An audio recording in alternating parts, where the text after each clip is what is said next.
benda orang tak tanya. Nampak? Dengan hasrat nak bagi tahu. Hari ini banyak orang buat umrah kan, ya. Tawaf ni adalah untuk menarik sifat muhsin. Hampi di mana wa huwa ma'akum aina ma kuntum. Nampak tak? Di mana juga kamu pergi berada, Allah bersama dengan kamu. Itulah muhsin, sebab tu kita kena pusing. Nampak tak? Ya. Bila kita pusing itu beri kesedaran bahawa setiap pergerakan kita, ya, di mana semua arah, sebab bumi dunia dia berpusing, sebab tu gaya gerak dia pun pusing. Nampak?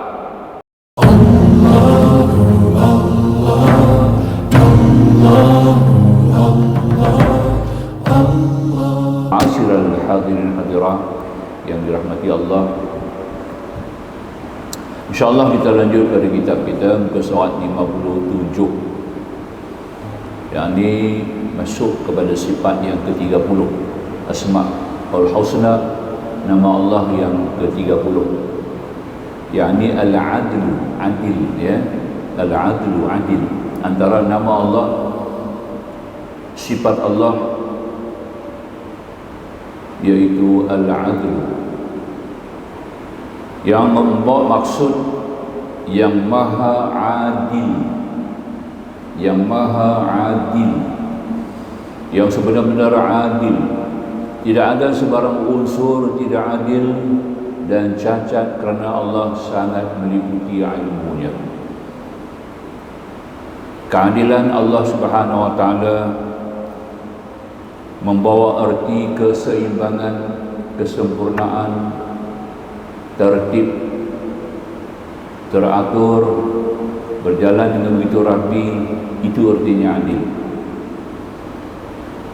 Kalau kita bawa kereta, contoh bawa kereta, alignment dia lari, dia berat kiri kanan, itu tak adil namanya. Ada berat sebelah. Dah, itu di antara contoh. Langit bumi ini berjalan dengan sempurna, imbang, tak ada cacat, ya. Kejadian Allah, penciptaan Allah, makhluk Allah. Laginya kita sendirilah. Keadaan fi anfusikum afala tubsirun, kata Allah. Pada diri-diri kamu punya dalil buat kamu melihat, mengetahui bahawasanya Allah itu adalah maha bijaksana.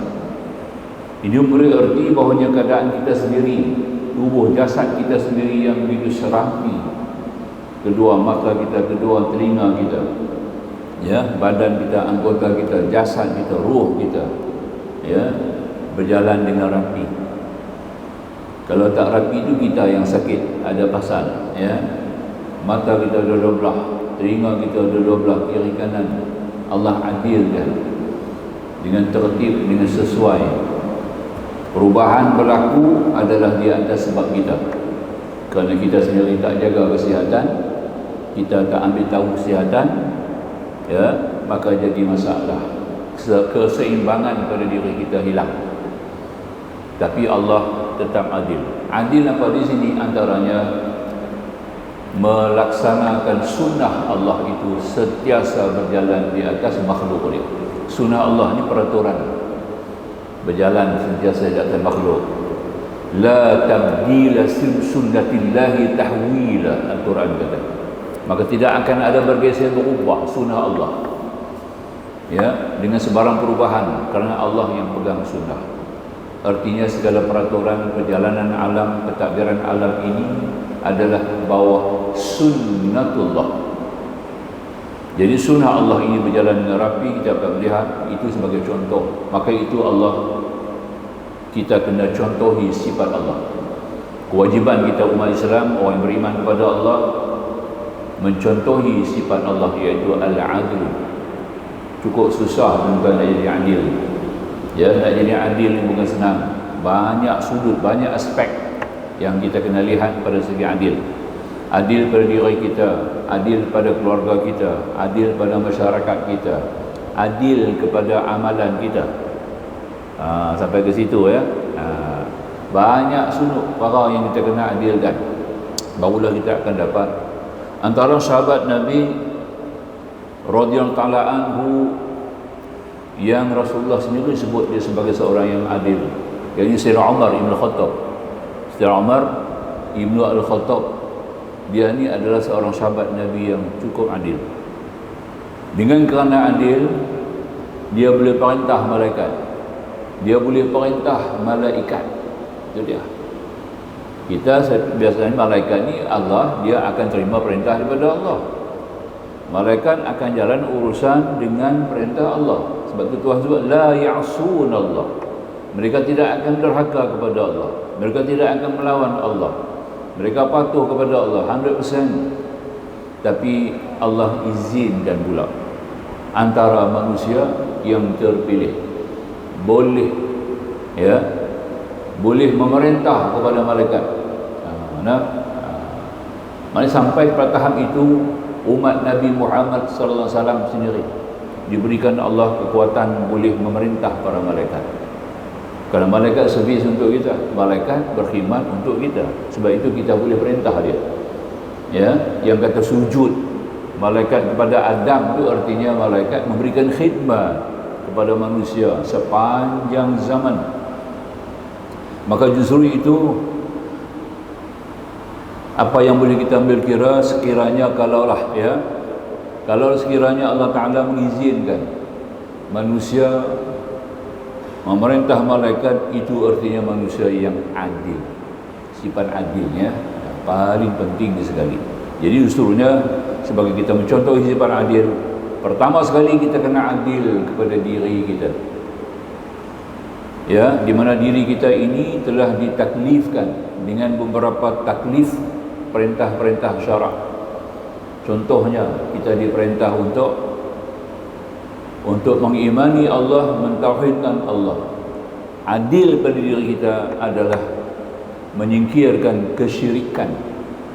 Kenal syirik, jauhi segala para syirik daripada diri kita, itu artinya kita adil kepada diri kita pada sudut keimanan. Maka itu wajib kita kena belajar ilmu. Kalau kita tak belajar ilmu, macam mana kita nak kenal unsur dan nilai-nilai iman?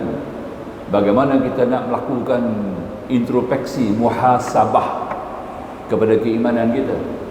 Ini perlunya kita kepada ilmu ketuhanan, ilmu mengenal Allah, ilmu ma'rifah, ilmu akidah, ilmu mengenal sifat Allah.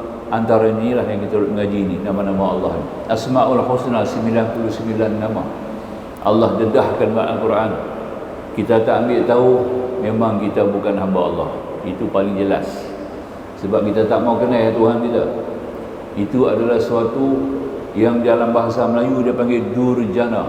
Arab kata fajir. Fajir, bukan fajar. Fajir, baca fajar makna lain, baca fajir makna lain, baca fujur makna lain. Tengok Arab ni, ya. Fajir itu artinya durjana, ya. Sengaja menentang. Durjana ni adalah sifat orang Yahudi.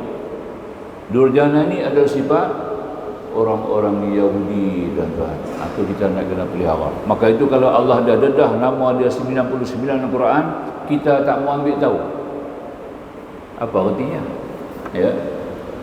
Dan ini kita lebih teruk daripada Firaun lagi, ya. Itu yang kita nak faham tu. Jadi makanya wajiblah kita mengenal Allah supaya kita boleh berbuat adil pada keimanan kita. Daripada segi ibadat, solat, kita kena adil kepada ibadat kita. Sallu kama ra'aitumuni usalli, Nabi kata. Bersemayanglah kamu seperti yang kamu lihat aku semayang. Nabi nak kita semayang macam Nabi, yang Nabi bawa. Maka perlu dengan ilmu, ya. Kita semayang jemaah sama-sama kita boleh nampak. Orang semayang kiri kanan saya boleh nampak. Orang ni pengetahuan solat dia dekat mana. Dia semayang jemaah duduk kiri kanan saya boleh nampak lah. Dia punya tahap pengetahuan semayang dia dekat mana. Nampak cara duduk dia, cara berdiri dia, ya. Bagaimana pergerakan tangan dia, tak dengar dia baca lagi, ya. Ini di antara perkara yang kita kena faham. Jadi maknanya kita kena adil kepada solat kita seperti yang dinaki oleh Nabi. Itu artinya adil pada solat. Lakukan solat seperti mana yang dikendaki oleh Nabi. Sallu kama ra'aitumuni usalli. Sembahyanglah kamu seperti yang kamu lihat aku sembahyang. Itu artinya. Jelas. Ya. Adil kepada tubuh jasad kita, kesihatan. Maka itu kita disuruh memilih yang halal, yang baik-baik untuk kita makan, minum. Kerana Allah bagi kita adil kepada jasad kita. Tubuh badan ni adalah pinjaman. Tuhan bagi pinjam kat kita sementara. Maka itu bila dia bagi pinjam, kita kena jaga. Benda pinjam, orang pinjam kat kita, kita kena jaga barang tu nak angkat balik. Besok kita kena pulang balik barang tu kepada Allah. Nampak dah? Dan kita kena lihat, maka itu kita perlu kepada memahami kesihatan. Jadi banyak perkara yang kita kena ambil tahu untuk berlaku adil dulu pada diri kita. Kemudian baru datang kepada keluarga kita. Seorang ayah berlaku adil kepada anak-anak. Anak-anak itu mestilah diasuh, dibimbing, dibawa mereka kepada jalan-jalan yang membawa keridaan Allah. Itu pentingnya, adilnya seorang ayah apabila ia dapat mendidik anak-anaknya kepada jalan-jalan Allah. Itu paling penting. Ud'u ila sabili rabbik, Tuhan kata. Ya, seru kepada jalan Tuhan kamu. Siapa yang kena ni? Nombor satu, ayah, bapa. Ya. Ibu juga bertanggungjawab. Ya. Kullukum ra'in, Nabi kata, kamu semua pemimpin, kena pimpin. Semua kamu adalah pemimpin. Ada bidang yang dia pimpin, ada wilayah yang dia kena pimpin. Maka itu dia kena pimpin dengan adil. Begitu artinya. Jadi pendek kata, kita kena bawa perkara ini. Baik. Kemudian kita faham ya. Itu sedikitnya. Yang ke-31, Al-Latif. Nama Allah Al-Latif, yang maha lembut. Latif ni artinya terlalu seni. Seni itu yang lebih tepat. Seni, halus. Begitu halus yang kita tak nampak, menyelinap seumpama angin, udara yang kita sedut. Itu latif. Ya, hembusan yang keluar daripada dada kita, yang keluar angin itu kita panggil latif, halus, seni. Ya, bukan kata keluar dengan keluar dengan manis, dengan sejuk, dengan baik, dengan indah. Itu kita panggil latif. Ya, dalam surah Al-Mulk ada nama Allah. Ya, ala ya'lamu man khalaqa wa huwal latiful khabir. Sebelah kali baca. Habis pagi sebelah, petang sebelah. Baca ayat tu sebelah kali. Sudah banyak Amal, tuan-tuan, amal. Ya. Kelebihan jangan tanya. Terlalu tinggi nak abang tak boleh. Kalau saya abang bohong. Sebab dia punya fadilah cukup tinggi, Allah saja amat mengetahui. Ya. Begitu kan? Amalan yang diamal oleh orang kanan Nabi Allah Sulaiman, dia boleh bawa singgah sana puteri Balqis, ya, daripada Sabak yakni Yaman sekarang, ke Iraq, ya, singgah sana Nabi Sulaiman. Singgah puteri Balqis siapa bawa? Ya, orang kanan Nabi Allah Sulaiman alaihi salam. Apa amalan dia? Zikir ni lah. Ya Latif, Ya Latif, Ya Latif, Ya Latif, Ya Latif. Buat satu hari 1000 kali. Not even 10 minutes. Not even 10 minutes. You can clear 1000. Ya. Tak sampai 10 minit boleh dapat dah 1000. Ya Latif, Ya Latif, Ya Latif, Ya Latif, Ya Latif, amai. Ini pun amai sendiri. Ya. Kita akan nikmatilah kelebihan dengan nama Allah. Ya. Dengan Allah, itu artinya pendekatan kita kepada Tuhan sebagai suatu tanda mensyukuri kepada nikmat Allah. Latif itu adalah satu tanda kita mengisytiharkan kesyukuran kita kepada Allah. Sebab segala semua benda yang Tuhan buat tadi ini ada dia punya kehalusan dia, kesenian dia untuk kita. Betul tak? Ya. Kalau kita makan, tang mana dia punya seni dia, sedap dia. Rasa seni makan tu. Tang mana? Yang ni kelazatan. Lazat ni kita cecah di lidah kan. Merasai kelazatan lidah itu adalah latif. Nampak tak? Boleh ya? Bila angin hembus, kita kena kipas, kita buka kipas, angin tu mari kepada kita. Kita rasa sejuk dan senang. Kesekedinginan itu yang kita dapat merasai di atas kulit kita itu latif. Itu dia, nampak tak ya? Boleh. Nah, bila kita tidur kita rasa nyenyak dalam sekelip mata, ya. 3-4 jam punya perkara hilang. Kita sedang-sedang kita tak rasa berat walaupun kita dah tidur lama. Seperti berlaku kepada Ashabul Kahfi, ya. 309 tahun dia tidur, ya. Dia sedap, dia kata apa? Mungkin kita hidup, mungkin kita tidur sebelah pagi atau sebelah petang. Ya. Mungkin kita tidur ni lama dia mungkin sebelah pagi atau sebelah petang. Tapi sebenarnya 309 tahun. Ya, dia tidur. Ini Allah Ta'ala jadikan yang dia tidur dalam 309 tahun, dia tak rasa begitu punya lama, hanya sekelip mata, itu artinya latif. Boleh faham, ada dalam nama Allah. Itulah Allah buat kat kita, ya. Maka itu kita kena syukur kepada dia. Ya, surah Tabarakalladzi Al-Mulk, naik surah tu jadi tinggi martabat dia, antaranya kerana ayat dia, ala ya'lamu man khalaq wa huwal latiful khabir. Yang tu kita nak 11 kali. Bukan banyak, 11 kali, pagi 11 petang. Ada fadilat dia, ada dia punya khasiat, ya. Ini amalan-amalan para sufi, ya, pada amal, ya. Dan kita boleh baca nama Latif ni, kita buatlah 1000 kali. Ya Latif, ya Latif, ya Latif, ya Latif, habis, ya. Kemudian yang ke-32, maknanya yang Maha Lembut, yang amat mengetahui rahsia segala sesuatu, dan ia tidak melakukan sebarang kekerasan kepada makhluknya, apatah lagi menzalimi. Allah tidak menzalimi langsung, ya. Allah tutup kita bila kita tidur malam, bila kita masa sampai kita nak tidur, Allah gelapkan alam ni,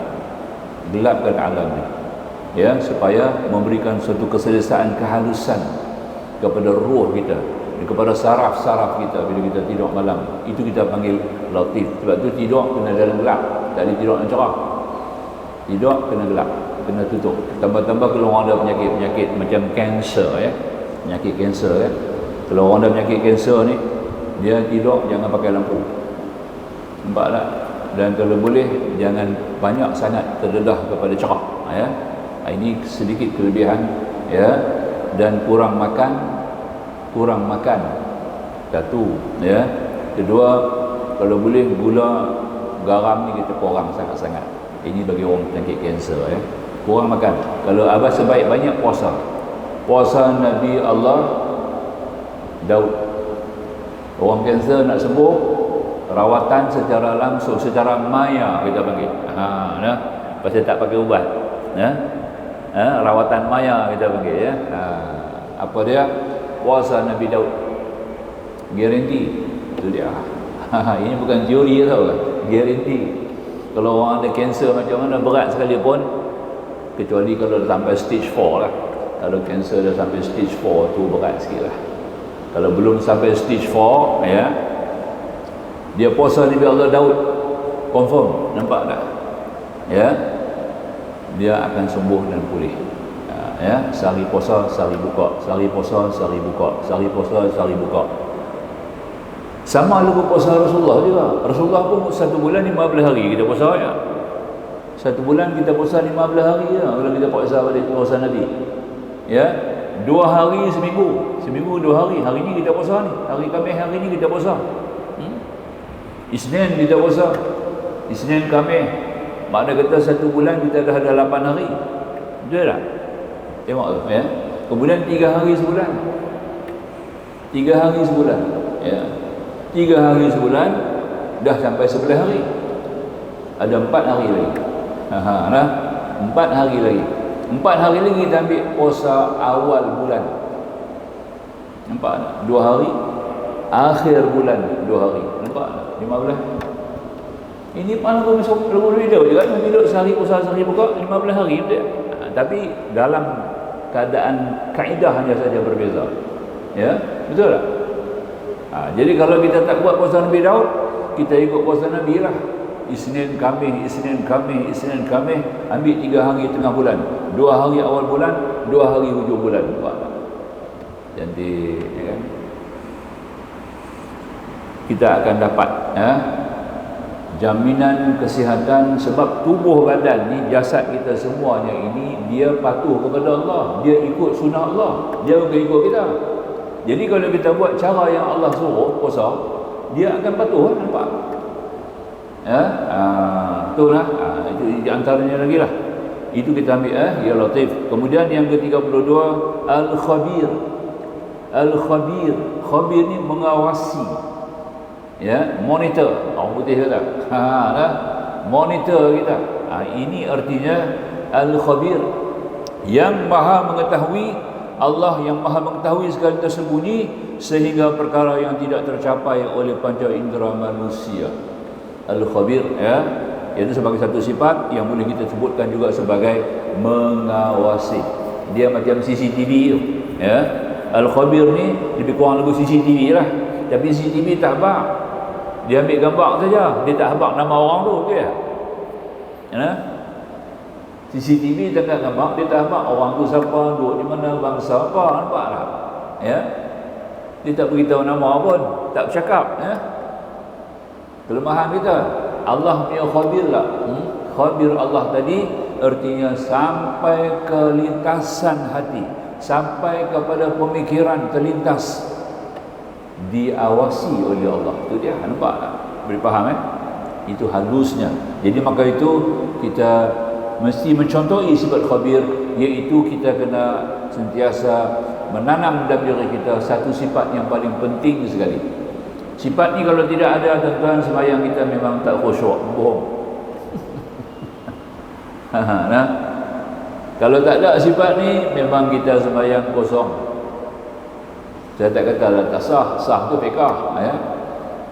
Kosong.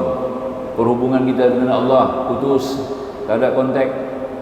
Nampak tak? Sifat khabir. Sifat apa tu? Sifat ihsan. Ihsan. Ihsan ni apa? Kata Rasulullah, anta'budallaha ka'annaka tarahu. Kamu mau ibarati Allah seolah-olah kamu melihat. Yalah, Allah bukan macam kita, sebab tu kena seolah-olah. Ya, seolah-olah macam Allah duk ada. Buat kerja ni aku tengok cukup serius lah. Seolah-olah macam bos duduk berdiri tepi, nampak? Nampak tu? Bos ada tepi buat kerja, kemahian lah. Bos berdiri tepi meja, betul tak? Ya? Ataupun pejabat bos cermin dia, terus dapat tengok kita di luar. Allah, kerja kemahian, ya? Kerja kemahian. Pasal apa? Kita bos sedang lihat kita. Itu artinya ihsan. Itu artinya khabir. Faham tak? Itu dia. Ini kata tadi, ya. Fa ilam takun tarahu, dia kena ada satu lagi, satu lapis lagi. Memang sah lam takun tarahu, kamu tak boleh tengok Allah secara zat, secara kaifiat, secara kaifiat manusiawi, pakai mata kasar, pakai jasad, pakai cahaya, memang tak boleh tengok Allah. Kalau metod kita punya modul macam ni, modul manusiawi, boleh faham Kalau modul manusiawi, memang tak boleh tengok Allah. Dia kena tukar modul tu. Modul kita tu kena tukar. Tapi akhirat kita dah tukar lah. Dunia Tuhan tak tukar. Nampak tak? Sebab tu dunia tak ditengok Tuhan. Sebab modul insani duniawi, dia kena pakai mata kasar, dia kena kena bola mata, dia kena ada kornea, dia kena ada cahaya, dia kena saraf optik. Nampak tak? Banyak protokol untuk klaim saya nampak. Nak kata tu je, nak kata saya nampak, kita nak klaim kata saya nampak tu, dia kena melalui banyak protokol. Pasal faham nampak apa dah biji mata? Nampak tak? Biji mata dengan segala kumpulan biji mata kan, ya. Bidang saya dengar ni kawan saya lah abang pasal mata ni, dia kata nak mengaji bab mata ya. Nak jadi pakar mata kan. Dia kena kuasai bidang ilmu. Sekurang-kurang pun dia kena ada 14 bidang ilmu kena ada. Nampak tak? 14 bidang ilmu alat. Nak faham mata, itu dia, nak jadi spesialis. Masya-Allah ya. Macam tu punya teruk di bawah mengaji kan. Tapi dia kata memang menarik, ya. Mengaji bab mata ni seronok dia kata. Belajarlah perubatan, nak jadi doktor pakar mata kan. Seronok daripada pakar bedah. Pakar bedah haru sikit. Nampak tak ya? Kalau kardio ni tak begitu menyenang duk tengok darah tak syok lah tengok darah duk belah orang Tapi kalau mata ni bagus. Sejuk dia kata ya. Pakar mata rawat orang sakit mata ni rasa sejuk ya. Itu lebihnya. Jadi kita balik tadi ya, yang kata khabir tadi ini kita kena ada sifat apa? Sebab Allahu khabir ya. Allahu khabirun bima ta'malun. Allah mengawasi, monitor apa yang kamu amalkan. Masya-Allah. Bila kita sedang yakin dengan ayat Allah ni ya, dan kita yakin Allah Maha melihat, dan kita juga mengaji sifat melihat al-basar tu ya, maka kita akan jadi gerun dan takut kerana kita sentiasa diawasi oleh Allah. Maka datang satu sifat yang dipanggil sifat muhsin. Orang nama Muhsin kan, Muhsin tu orang yang sedar, yang alert, yang peka, yang begitu jelas sekali yakin bahawa dia sedang diawasi, diperhati, dilihat oleh Allah. Dalam semua keadaan dia diawasi, diperhati oleh Allah. Masuk dalam wa huwa ma'akum aina ma kuntum, bahawa Allah sentiasa bersama dengan kamu. Dekat dekat dia, nampak tak? Jadi ini kita panggil apa? Dia panggil muhsin. Sifat dia dipanggil muraqabah. Sifat dia panggil muraqabah. Muraqabah baru kita boleh khusyuk sembahyang. Kita tahu kita kata kepada Tuhan, Tuhan tengok kita, nampak tak? Ya. Itu paling penting. Tapi tak terasa kata Tuhan tengok kita, kita pun tak nampak Tuhan, tu yang buat lebih kurang lah, nampak? Ya. Kalau orang tahu kata dia sedang diawasi oleh Maha Agung, wa huwal aliyyul azim, ayat kursi ya. Maka tentulah dia akan meneliti aku nak kena buat dengan betul, nampak tak ya? Tak itu macam orang duk cek barisan orang duk kawat tentera ya, polis ya. Turun dia punya ketua ke pegawai turun nak periksa. Ya, dia tengok kola tak betul, dia betul ya pak ya. Tali kasut ikat tak betul, dia tengok kasut sampai tahap tu pasal bos nak tengok, nak kena jaga semua lah. Tak kilat kasut pun dia tanya, ni tak kilat kasut ni ya. Ini manusia, bakat sudah ada. Ini kan pula Allah Subhanahu Wa Taala. Kita ni dia punya, perintah datang daripada dia, arahan datang daripada dia. Tambah-tambah lagi kita sudah sedar begitu, lagilah kita kena jaga. Sembahyang Tuhan suruh, maka benda yang dia suruh kita kena buat dengan elok. Maka itu kita ada sifat khabir. Kita sedar bahawa kita akan dilihat oleh Allah, dimonitor oleh Allah. Maka kita akan tanam sifat apa tadi? Sifat ihsan ya? Ihsan ya? Kita jadi muhsin. Orang yang ihsan tu dipanggil muhsin. Sebab Tuhan kata apa? Innallaha yuhibbul minal muhsinin. Tuhan kata innallaha yuhibbul minal muhsinin. Allah cukup sayang, kasih kepada orang muhsin. Nampak? Ya, boleh faham ya? Tu duduk tawaf tu. Pasal apa orang buat kerja haji tawaf? Antara rahsia tawaf. Rahsia tawaf. Nah, Abu tanya sikit tadi, saat ni kita baca doa sikit. Kita punya tuan pengerusi, Tuan Haji Mazin dengan keluarga akan menuju jalan suci nak pergi buat kerja umrah ya. 22 bulan 22 masya-Allah. Saat ni kita doa sikit dekat beliau lah dengan keluarga dia dalam perjalanan umrah mereka ini diberkati oleh Allah. Saat ni kita buat doa sikit kat dia masya-Allah. Baik. Jadi maka tu saya nak cerita tadi. Tawaf ni orang tuan-tuan, tawaf, rahsia tawaf ni pasal apa? Tawaf 7 kali orang tak pernah tanya lah. Orang tak pernah tanya kat saya pun. Saya buat kursus haji daripada tahun 94 sampai lah seorang tak pernah tanya kat saya tawaf kursi 7 kali itu pasal apa. Nampak dia patut tanya kita kenapa. Yang ni kita harap benda orang tak tanya. Nampak dengan hasrat nak bagi tahu. Hari ni banyak orang buat umrah kan ya. Tawaf ni adalah untuk menarik sifat muhsin.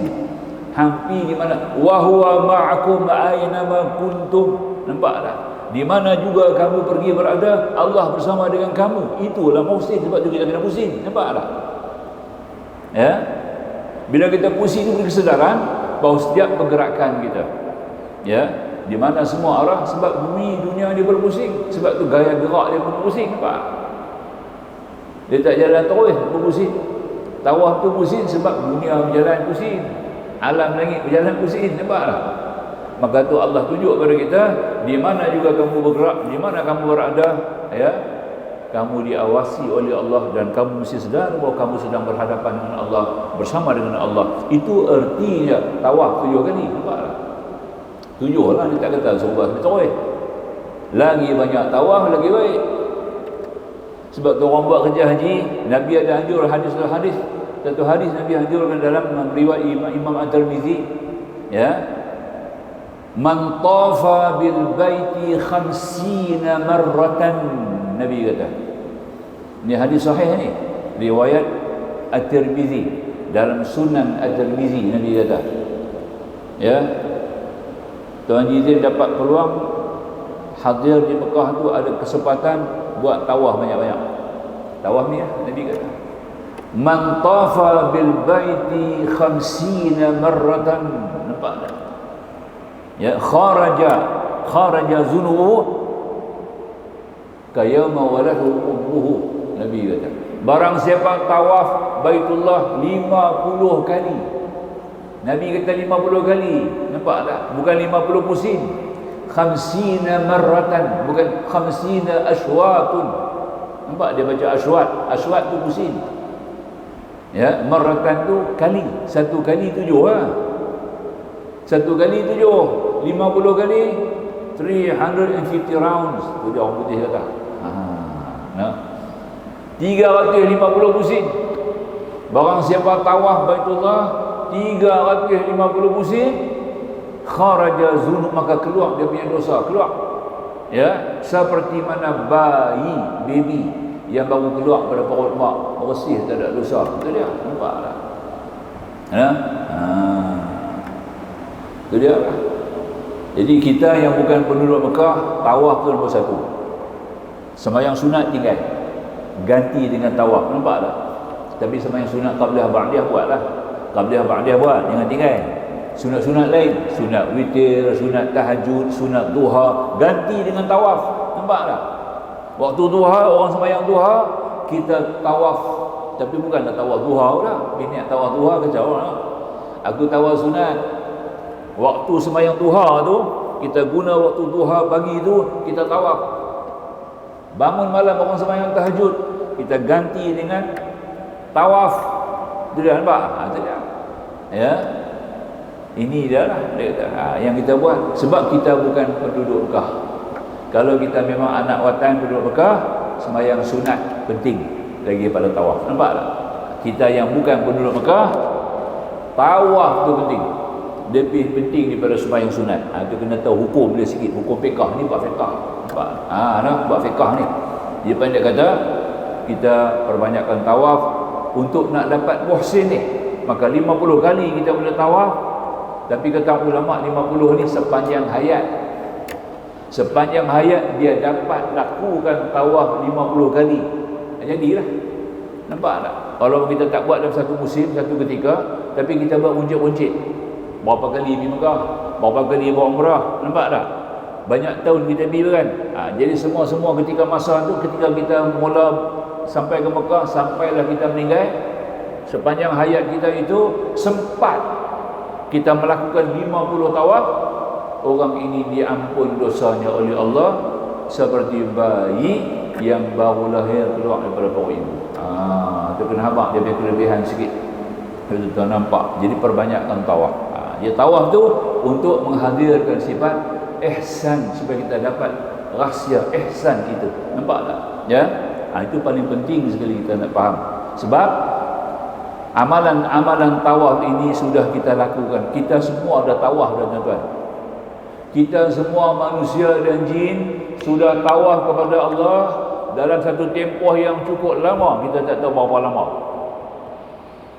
Kita dah tawaf dah. Sama ada dia orang Islam ke dia bukan Islam, dia sudah tawaf dengan Allah, ya. satu tempoh yang lama. Bila? Ketika kita dalam keadaan ruh belum ada jasad lagi. Ruh Tuhan buat dulu, jasad naik kemudian. Ruh yang Tuhan buat kita tadi ini sudah mengitari tawaf arasy Allah. Arasy Allah. Nampak tak? Satu tempoh yang lama kita dah tawaf dah, ya. Dah selesai sampai ketika kita akan diutus mari ke bumi. Nampak tak? Jadi sebelum kita mari ke bumi, buka suratul Ahzab, Al-Quran dah sebut. Allah tanya kat kita. Nampak tak? Ya. Wa idh akhadha min bani Adam min zuhurihim, ya, ala dzurriyyatahum wa ashhadu ala anfusihim alastu bi rabbikum qalu bala syahidna an taqulu yawmal qiyamah inna kunna an hadzal ghafilin. Ya, kenangilah, ingatlah Tuhan kata satu ketika di mana Allah telah mengeluarkan kamu daripada sulbi Adam. Kita keluar daripada sulbi keturunan Adam, nampak? Dan Allah telah naik saksi di atas kamu. Allah naik saksi atas mereka. Allah tanya, alastu bi rabbikum, aku ni Tuhan kamu ke? Tuhan tanya. Qalu bala syahidna. Semua kata, kami naik saksi engkau Tuhan kami. Maknanya semua dah jadi Islam.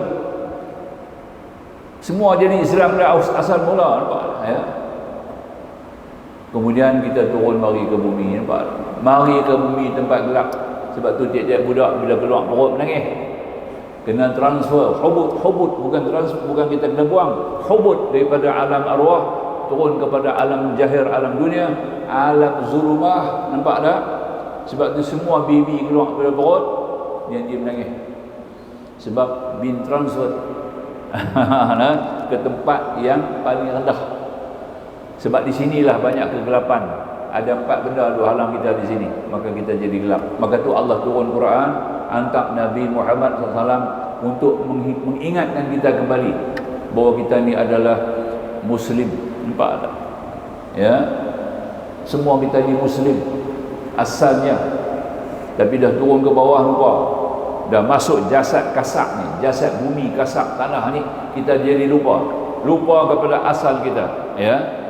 Jadi maka itu datang Rasulullah, datang Rasul-Rasul, turun Alkitab, Allah bagi hidayah lagi, Allah bagi akal lagi kepada kita, ya, supaya kita dapat mengenal, supaya kita mencari, dan kita wajib mencari untuk kembali kepada Allah. Dan seumur hidup sekali kita kena pergi Mekah, sekali hajat haji kita, pergi tengok kita punya agreement kita dengan Allah Subhanahu Wa Taala. Kita buat agreement kita dengan Tuhan tak? Sebab masa Tuhan tanya, alastu bi rabbikum, apakah aku ni Tuhan kamu? Qalu bala syahidna, berkata semua roh kita ni semua, bahkan kami bersaksikan, kami nak saksi engkau Tuhan kami. Islam dah kita. Itu kita kena faham tadi, ya. Jadi kalau kita tak cari Tuhan balik, jenuh kita. Takkan jumpa lah kita jadi akhirat, na'udzubillah. Maka dengan kerana itu wajib seumur hidup sekali kita kena pergi Mekah. Nampak tak? Pergi tengok batu agreement tu, batu Hajar Aswad. Hajar Aswad itu kata Rasulullah, yaminullah fil ard, tangan kanan Allah di atas muka bumi. Tangan kanan ni Arab tu maknanya perjanjian. Orang Arab kalau berjanji, dia dipegang daripada siku ke siku. Nampak? Ya, dia pegang daripada siku ke siku. Itu dia punya yamin, dia panggil abwabul yamin. Dalam fiqh ada satu bab. Dalam fiqh, ya, dia tulis abwabul yamin, bab janji, bab sumpah. Nampak tak? Bab janji. Ada abwabul yamin. Yamin itu tangan kanan. Nampak tak? Makna yamin bahasa Arab tangan kanan. Oleh kita pegang tangan kanan, Arab pegang, terus dipegang, aku setia, aku mengaku dan aku berjanji, pegang tangan, ya. Jadi kita dah berjanji dengan Allah, Allah pun hantar mari sebiji batu, ya. Batu tu bawa turun mari ke bumi ni supaya kita pergi tengok batu tu. Inilah agreement kita dulu yang kita berjanji dengan Allah, dan dia jadi saksi. Nampak tak? Itu batu Hajar Aswad tu. Hajar Aswad, dia punya kelebihan lah antaranya, ya. Kita kena mula tawaf pun di bucu yang ada Hajar Aswad. Ending tawaf kita pun di bucu Hajar Aswad. Nampak tak? Ya. Boleh, silakan muazzin dengan segala hormat memandangkan azan. Tafadhal.